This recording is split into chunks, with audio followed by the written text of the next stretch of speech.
বাসন্তী পোলাওয়ার জন্য আগে ঘি দিয়ে দিচ্ছি।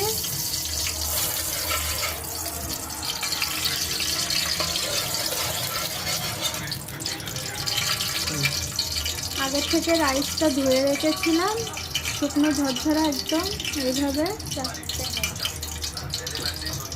হয়ে গেছে। গোলমরিচ দেব। দেখো চালটা ভালো করে ভাজা হয়ে গেছে।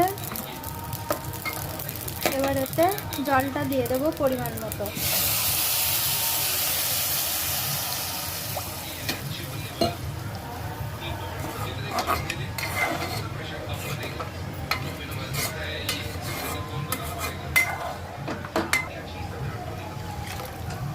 পরিমাণ মতো দেব, এতটা মাপের আমি দেব।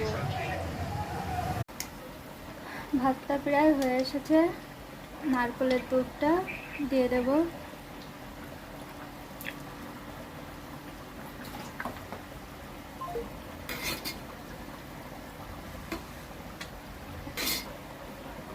তার সাথে আমি কালার দিচ্ছি, তোমরা চাইলে কালার না দিতেও পারো।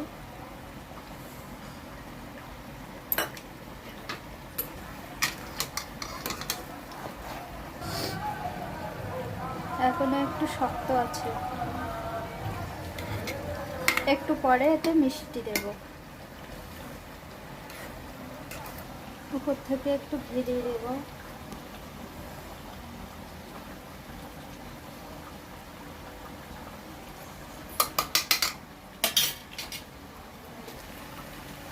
চিনি দিয়ে দিচ্ছি।